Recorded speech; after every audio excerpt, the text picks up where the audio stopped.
तो आज हम करेंगे यूनिट 5 कविता के महादेवी वर्मा के कविता और उनकी संग्रह और उससे संबंधित कविताएं और उनके पदों की व्याख्या। तो सबसे पहले तो मैंने जो प्लेलिस्ट बना रखी है, जो जून 2024 का जो हमारा एग्ज़ाम होना है, री एग्ज़ाम, उसके लिए रिवीजन है और दिसंबर के लिए तैयारी। जिन्हें भी दिसंबर के लिए तैयारी करनी है वे अपनी इस यूनिट की जो मैंने ये कंप्लीट करा रही हूँ से यूनिट 5 को, तो इसे आप अच्छे से देख लीजिए और चैनल को सब्सक्राइब करिए ताकि आपको सारी कंटेंट आपको समय पर मिलते रहे। स्टार्ट करते हैं। यूनिट 5 के बाद फिर मैं करूँगी शुरू से आदिकाल, भक्तिकाल, रीतिकाल का स्टार्ट। अब इसके साथ हम रिवीजन भी करेंगे 2024 का और दिसंबर की भी तैयारी करेंगे। तो आप हमारे चैनल को सब्सक्राइब करिए और लाइक करिए, शेयर करिए। स्टार्ट करते हैं। महादेवी वर्मा। महादेवी वर्मा का है काव्य संग्रह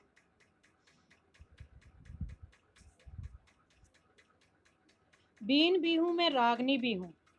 ये किस काव्य संग्रह में सम्मिलित है? तो नीरजा 1934 में नीर भरी दुख की बदली, संध्या गीत 1936। फिर विकल है प्राण मेरे, संध्या गीत 1936। यह मंदिर का दीप, इसे नीरव जलने दो, दीप सखा 1942 काव्य संग्रह में सम्मिलित है। नेक्स्ट है महादेवी वर्मा। महादेवी वर्मा का समय जन्म काल है 1907 से 1987 ईस्वी तक।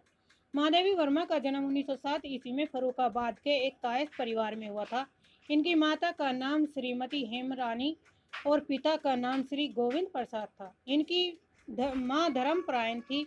माँ की भक्ति भावना का इनके ऊपर गहरा प्रभाव पड़ा। आरंभ में इन्होंने ब्रज भाषा कविताएं लिखी और बाद में ये खड़ी बोली में कविताएं लिखने लगी। ये कुशल चित्रकार भी थी, इसलिए इनकी कविताओं में चित्रों जैसी संरचना का आभास मिलता है। इनकी कविताओं में आरंभ से ही विस्मय, जिज्ञासा, व्याथा और आध्यात्मिकता के भाव मिलते हैं। यहाँ पे कविता दी गई है, बीन बिहू में रागनी तुम्हारी रागनी बिहू। कविता के कुछ पद। बीन बिहू में मैं तुम्हारी रागनी बिहू। नींद थी मेरी अचल निस्पंद कन कन में, प्रथम जागृति थी जगत के प्रथम स्पंदन में। प्रलय में मेरा पता पद चिन्ह जीवन में, साफ हूँ जो बन गया वरदान बंधन में। कुल भी हूँ कुलहीन प्रवाहिनी हूँ। यहाँ पर कवित्री जो है, लेखिका है, वह अपने प्रियतम की तुलना किससे करिए? परमात्मा से। ये प्रियतम किसको मानकर कर रही है? ये लेखिका परमात्मा से संवाद कर रही है कि महादेवी वर्मा अपने प्रियतम से कहती है, किससे कहती है? परमात्मा से, कि हे प्रियतम, मैं तुम्हारी इस नश्वर संसार में बीन भी हूँ और उससे बजने वाली रागनी भी हूँ। बीन भी हूँ और उससे बजने वाली क्या हूँ? रागनी भी हूँ। अर्थात मैं तुम्हारा संगीत भी हूँ और इससे निकलने वाला स्वर भी हूँ। कवित्री ने इन पंक्तियों में परम तत्व और प्रेमास्पद के अद्वैत भाव की व्यंजना अटूट रूप ध्वनि से करती है और कहती है, नींद थी मेरी अचल निस्पंद कन कन में, प्रथम जागृति थी जगत के प्रथम स्पंदन में। यानी कि जो मेरा स्थिर और निस्पंद कन कन मेरी नींद थी और जगत का जो प्रथम स्पंदन था उससे मेरी जागृति थी, कि जगत के मौन में उनकी नींद बसी है और जगत में होने वाली प्रत्येक हलचल में उनका सजग भाव बसा हुआ है। प्रलय में मेरा पता पद चिन्ह जीवन में, साफ हूँ जो बन गया वरदान बंधन में। कुल भी हूँ कुलहीन भी प्रवाहिनी भी हूँ। अब कवित्री कहती है कि मैं प्रलय में भी हूँ, मैं प्रलय में भी उपस्थित हूँ और जीवन में भी मेरे पद चिन्ह मिलेंगे। हे प्रियतम, संसार के हर सुख दुख में मैं उपस्थित हूँ। मैं उपस्थित, जिस प्रकार परमात्मा का वास हर जगह होता है, उसी तरह कवित्री ने भी स्वयं को हर स्थिति में उपस्थित माना है।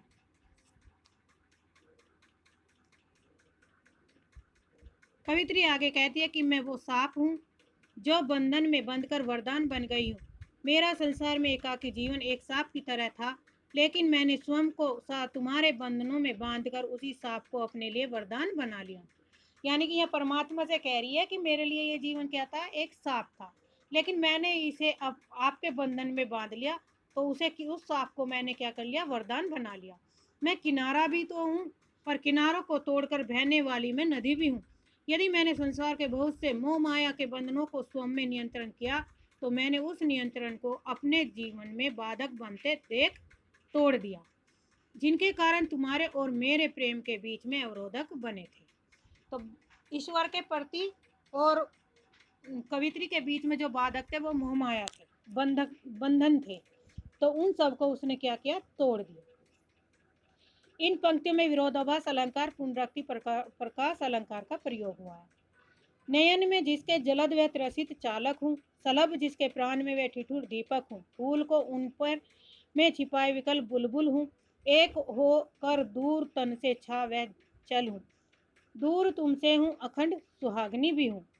यह कवित्री कहती है कि मैं उस प्यासे चातक के समान हूँ, जिसकी आंखों में बादल में वह पतंगा हूँ, जिसके प्राण में दीपक समाया हुआ है। कहने का तात्पर्य है कि मैं वह प्यासा चातक हूँ जिसके लिए बादल अनिवार्य है और उसके लिए वह हमेशा व्याकुल रहता है। उसी तरह मैं वो टिमटिमाता दीपक भी हूँ जिसके लिए अपने प्राणों का बलिदान कर बैठता है। कि मैं वो बुलबुल हूँ जिसके हृदय में फूल छिपा रहता है, उस बुलबुल के समान हूँ जिसके हृदय में फूल की कामना छिपी रहती है।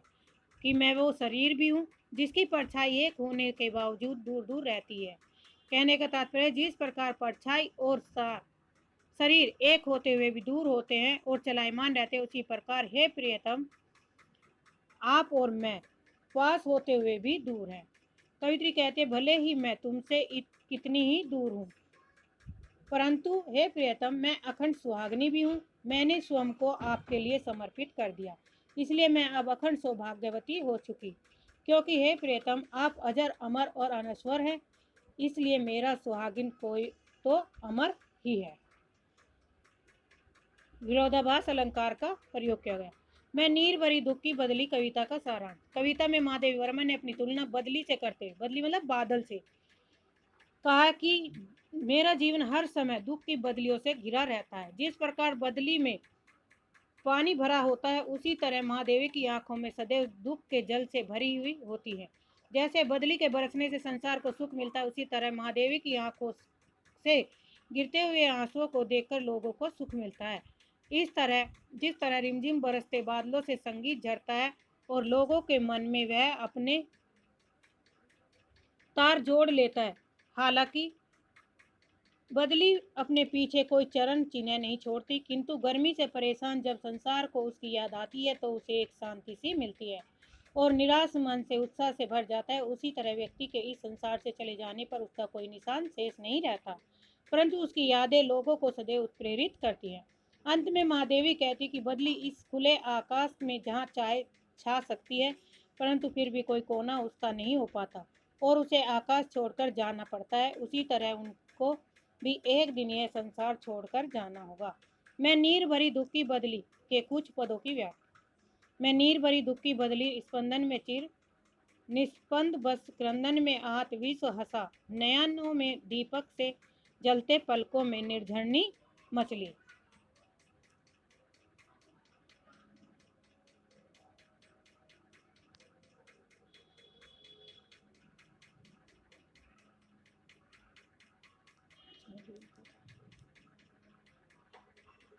महादेवी वर्मा की नीर भरी दुख की बदली।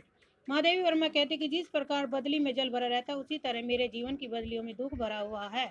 कवित्री कहती है कि उसके स्पंदन में वह चिर निस्पंदन बसा है, जो सदा से स्पंदन रहित है, स्थिर है। बादलों की गर्जना से पीड़ित और चोट खाए हुए संसार के लोगों की पीड़ा ही अभिव्यक्ति है।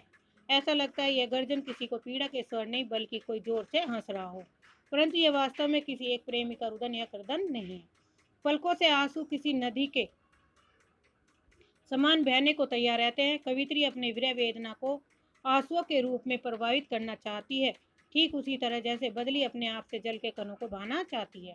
इसमें रूपक अलंकार, रूपक, उपमा और संपूर्ण पद में मानवीकरण अलंकार का प्रयोग किया गया है। श्रृंगार है, विप्रभ श्रृंगार रस का प्रयोग। शब्द शक्ति कौन सी है? लक्षणा। व्यंग किया गया है बदली के साथ।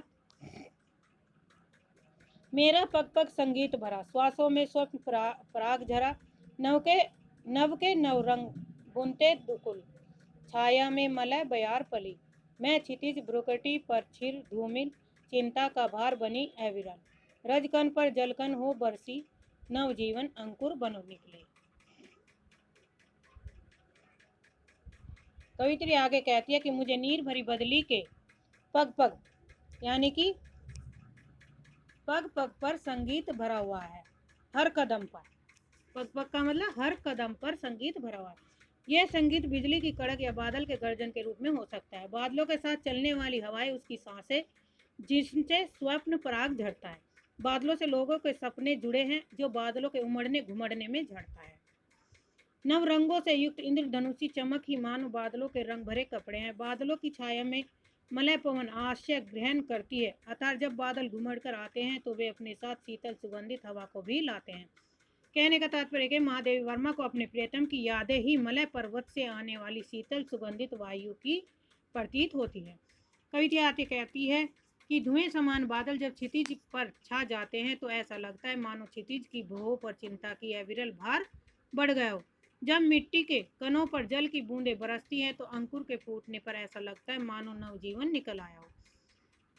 कहने का तात्पर्य यह है कि जब कवित्री की आंखों से विरह की पीड़ा में आंसू निकल पड़ते हैं तो उसे थोड़ी देर बाद कुछ शांति मिलती है और उससे लगता है कि जन जीवन के अंकुर फूट पड़े हैं।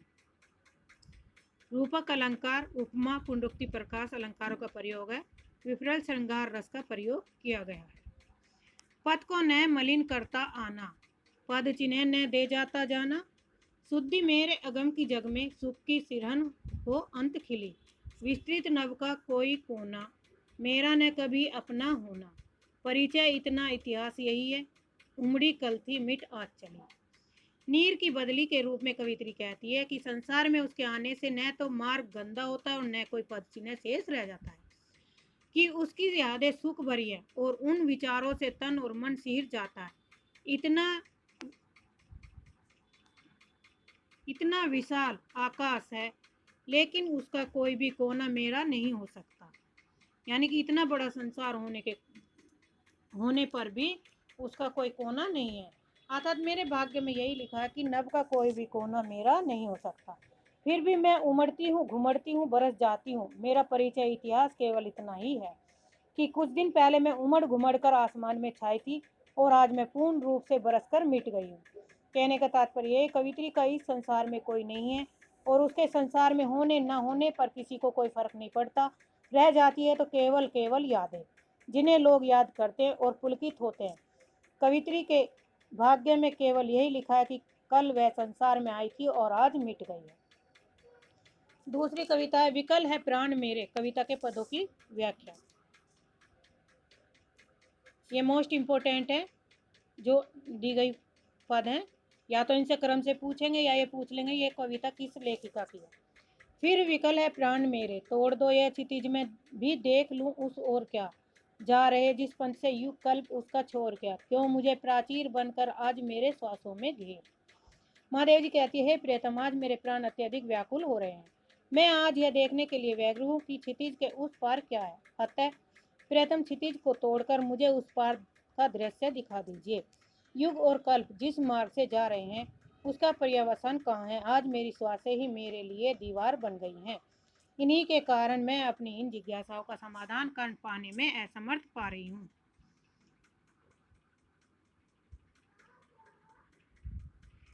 नेक्स्ट पद है, सिंधु की निसीमितता पर लघु लहर का लाश कैसा। दीप लघु सिर पर धरे आलोक का आकाश कैसा। दे रही मेरी चिरंतनता क्षणों के साथ फेरे। यहाँ की प्रत्येक वस्तुओं को चिरंतन मानते हुए महादेव जी कहती हैं, किसकी, संसार की प्रत्येक वस्तु को चिरंतन मानते हुए महादेव जी कहती है कि सीमा रहित सिंधु के वक्त स्थल पर ये छोटी लहरें कैसा नृत्य कर रही हैं। इनके नृत्य में आखिर कौन सा रहस्य छुपा हुआ है। ये छोटे से दीपक वे अपने मस्तक पर प्रकाश के आकाश को कैसे धारण किए हुए हैं। भाव यह है कि दीपक तो छोटा सा है, किंतु फिर भी वह जिस प्रकाश की ओर को फैला रहा है वह आकाश के समान व्यापक है। आखिर इसमें ऐसा कौन सा रहस्य है। इन वस्तुओं को देखकर आज मुझे ऐसा प्रतीत हो रहा है मानो मेरी चिरंतनता क्षणों के साथ फेरे दे रही है। अर्थात इस संसार की प्रत्येक वस्तु चिरंतन एवं शाश्वत है। बिम ग्राहकता कणों को सलभ को चिर साधना दी। पुलक से नभ भर धरा को कल्पना में वेदना दी। मत कहो हे विष झूठे हैं, आतुल वरदान तेरे। महादेवी जी कहते कि हे प्रियतम, तुमने सृष्टि के कण कण को बिंब ग्रहण करने की शक्ति और प्रत्येक पतंगे को चिरंतन साधना प्रदान की है। संसार का प्रत्येक कण किसी न किसी आकर्षण से युक्त है, स्लभ प्रकाश पर मिटने के लिए हुए है, किंतु उसका यह बलिदान उसे अमर बना देता है। आकाश में प्रकट होने वाले तारे मानो उसकी रोमावली है और उसकी पुलकन को संतुष्ट कर रहे हैं। आकाश को पुलक प्रसन्नता तुम्ही ने तो प्रदान की है। धरती की यह कल्पना प्रण पीड़ा के जनक भी तो तुम ही हो। अतः यह कहने के लिए कोई आकाश नहीं है कि संसार के अतुलनीय वरदान झूठे हैं। इस संसार में कुछ भी तो इससे नहीं है। सृष्टि का कण कण चिरंतन, शाश्वत, सत्य और रहस्यमय है। इसके रहस्य को जान पाना व्यक्ति की सीमा से परे है, क्योंकि इस विश्व की प्रत्येक वस्तु में तुम्हारी महिमा से अभिमंडित है। यह महादेवी जी के कहने का आशय यही है कि अज्ञात प्रियतम ने कणों को बिंब ग्राहकता, पतंगे को चिर साधना, आकाश और पुछ पृथ्वी को कल्पना में वेदना प्रदान की है। ये मोस्ट इम्पोर्टेंट लाइन है, क्योंकि इनकी क्या क्रम से भी पूछ सकते हैं कि पहले पतंगे का हुआ, फिर आकाश का, फिर पूर्वक पृथ्वी कल्पना। अतः इससे संस्पृक्त होने के कारण वे सभी चीजें उसी के समान चिरंतन, शाश्वत और सत्य है। वस्तुतः जब ये शिखर के अनुपम वरदान है तो ये झूठे कैसे हो सकते हैं।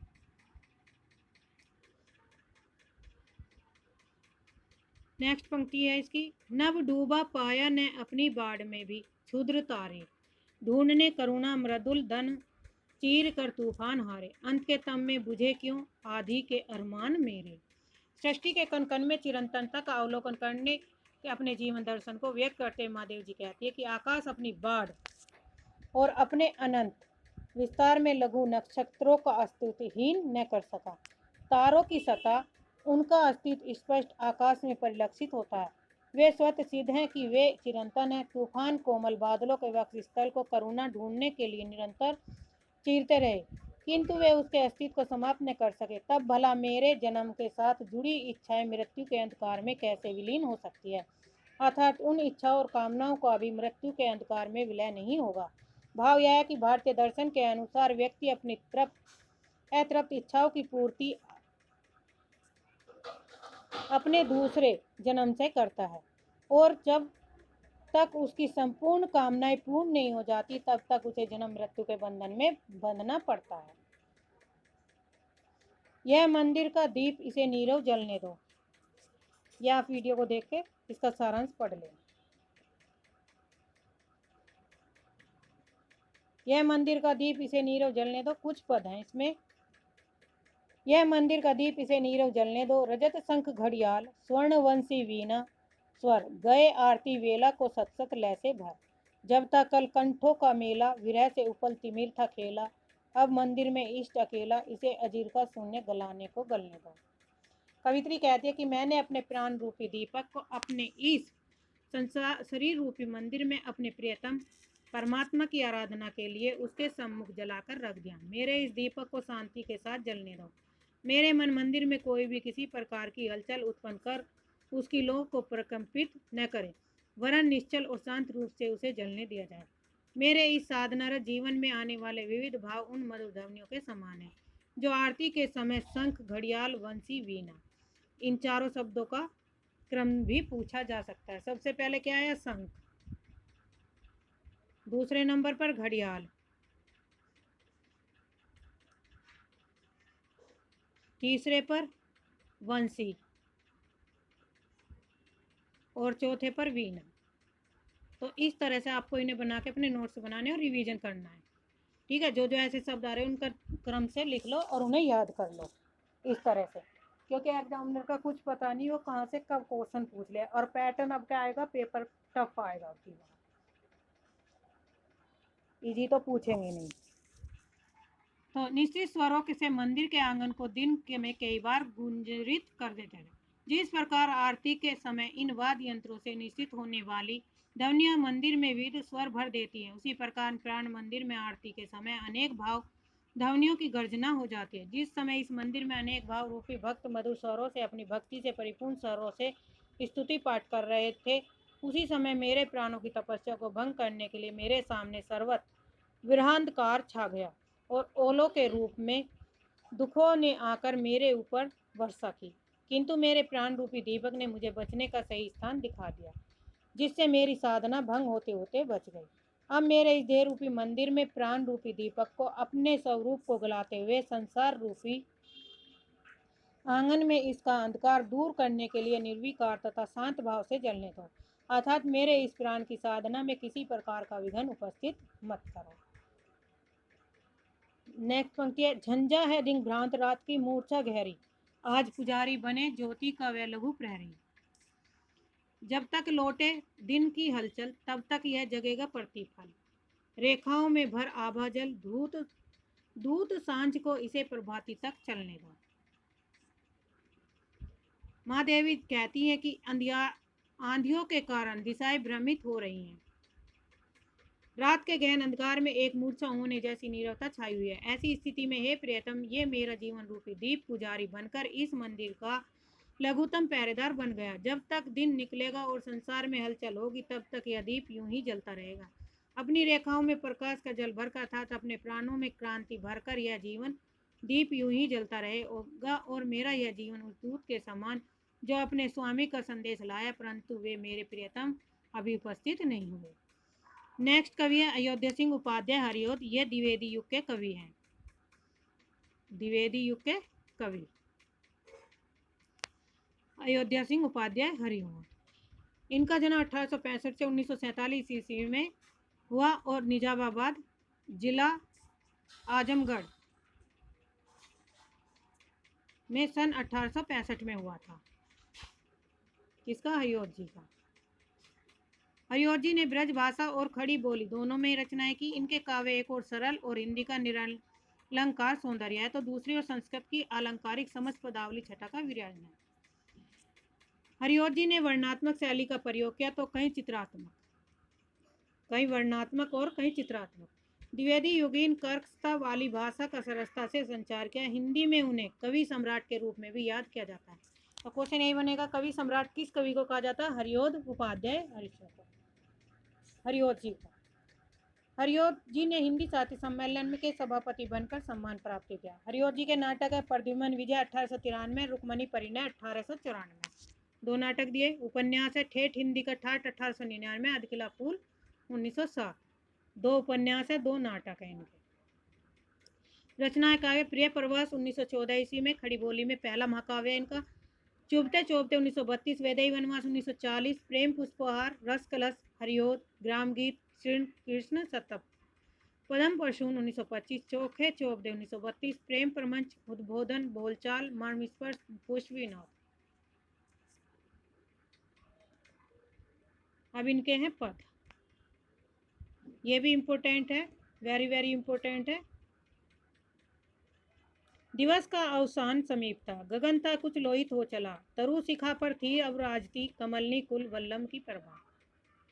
व्याख्या है, समय का दिवस का समय था, आने में अपने अंत की ओर था, शाम होने वाली थी, यानी वृक्षों की चोटियों पर अत्यंत सुंदर सूर्य की लाली चमक प्रकाशमान थी। तात्पर्य है कि संध्या के समय सूर्य की जो मंदिम होती प्रकाश लाल रंग का हो गया और सारे आकाश में लालिमा छाई हुई थी और वृक्षों की चोटियों पर वह प्रकाश चमकता हुआ प्रकाश बहुत ही सुंदर लग रहा था। नेक्स्ट है, विपन बीच विहंगम वृद्ध का कल निनाद विवर्धित था हुआ, ध्वनि में विविध विहंगावली उड़ रही नभ मंडल मध्य थी, अधिक और हुई नभ लालिमा दिस दिशा अनुरंजित हो गई, सकल पादप पुंज हरितिमा, अरुणिमा विन मंजित की हुई झलकने पुलकिनों पर भी लगी, गगन के तल की यह लालिमा सरी सरोवर के जल में पड़ी अरुणा अति ही रमणीय थी। कवि कहते हैं कि संध्या समय जंगल के मध्य पक्षियों का समूह ऊंचे स्वर में गूंज रहा था तथा कुछ पक्षियों के समूह आसमान में शोर करते हुए उड़ रहे थे।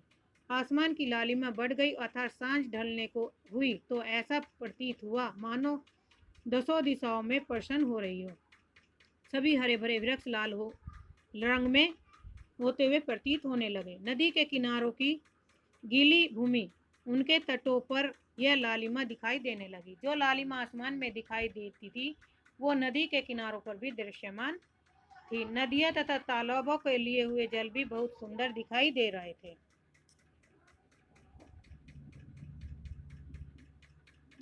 नेक्स्ट पद है, यक दिन छवि साला अकरजा कूल वाली, नव तरु चय सोभी कुंज के मध्य बैठे, कतिपय ब्रज भूखे भावकों को विलोक, बहु पुलकित ऊधो भी वही जा विराजे, प्रथम सकल गोपों ने इन्हें भक्ति द्वारा सविविध सिर नाव्य प्रेम के साथ पूजा, भर भर निज आंखों में कई बार आंसू, फिर कह मृदु बातें श्याम संदेश पूछा, परम सता से इसने से इसे स्नग्धा से, तब जन सुखदानी का सुसंवाद प्यारा, परम वचन पुट ऊधो से सबों को सुनाया, कह हित बातें शांति दे प्रबोध, सुनकर निज प्यारे का समाचार सारा, अतिशय सुख पाया। गोप की मंडली ने पर प्रिय शुद्धि पाए प्रेम पावल्य द्वारा, कुछ समय रही सो मौन हो उन्मनासी, फिर बहु मृदुता से स्नेह से धीरता, उन सह हृदय गोपों में बड़ा व्रत जो था, वह ब्रज धन प्यारे बंधु को मुग्ध सा हो, निज सुललित बातों को सुनाते लगायो।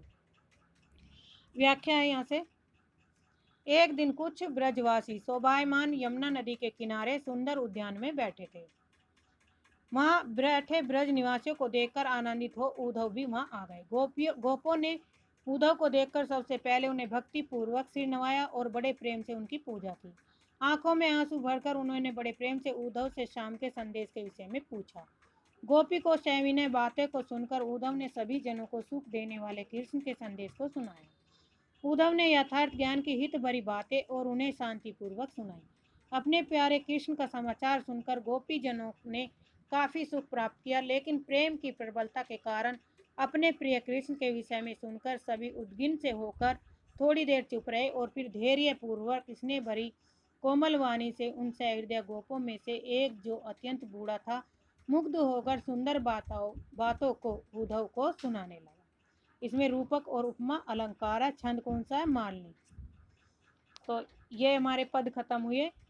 देखिए, सबसे पहले आप जो भी अपना रिवीजन कर रहे हैं तो PYQ जरूर करते रहिए, और उसमें मैंने प्लेलिस्ट बना रखी है, वहाँ पे आपको सब PYQ मिल जाएंगे UGC नेट के 2023 तक के। तो आप उनका रिवीजन बार बार करिए, और जो टॉपिक जहाँ से बार बार पूछे जा रहे क्वेश्चन है उन्हें बार बार रिवीजन करिए, ताकि आपकी तैयारी अच्छे से हो। प्रिय प्रवास महाकाव्य में कुल 17 सर्गों में विभक्त है। ये उन सर्गों का निम्न वर्णन है। पहले सर्ग में है, इसमें संध्या वर्णन है। द्वितीय सर्ग में इसमें गोकुल वासियों का कृष्ण से विरह होने पर उनका व्यथित होना। तृतीय सर्ग है, इसमें नंद की व्याकुलता एवं यशोदा को कृष्ण की कुशलता के लिए की गई मनोतियां हैं। चतुर्थ सर्ग में इसमें राधा के सौंदर्य का चित्रण है। पांचवा सर्ग है, इस सर्ग में गोकुल के विरह का वर्णन है, साथ ही राधा और माता यशोदा की व्यथा की मार्मिक अभिव्यक्ति का वर्णन है। छठे सर्ग में कृष्ण यशोदा का वर्णन है। सातवें सर्ग में नंद के मथुरा से लौटने पर माता यशोदा के पुत्र विषयक प्रश्नों का मार्मिक वर्णन है। आठवां सर्ग है, इस सर्ग में गोकुल वासियों के कृष्ण के साथ बिताए पलों का वर्णन किया गया। नवें सर्ग में श्री कृष्ण गोकुल की यादों में खोए होना दिखाया गया है, यानी कि नौवें सर्ग में क्या है, कृष्ण जो गोकुल की यादों में खोए हुए हैं। 10वें सर्ग में उद्धव प्रसंग है। 11वें में भी उद्धव प्रसंग। 12वें में है श्री कृष्ण का जन नायक के रूप में वर्णन। 14वें सर्ग में है गोपी उद्धव संवाद। 15वें सर्ग में है कृष्ण विरह में गोपियों की व्याथा का वर्णन। 16वें सर्ग में राधा उद्धव संवाद। 17वां सर्ग है विश्व प्रेम व्यक्तिगत प्रेम से ऊपर है, हरिओ जी द्वारा वर्णन किया गया है। आज के लिए इतना ही, धन्यवाद।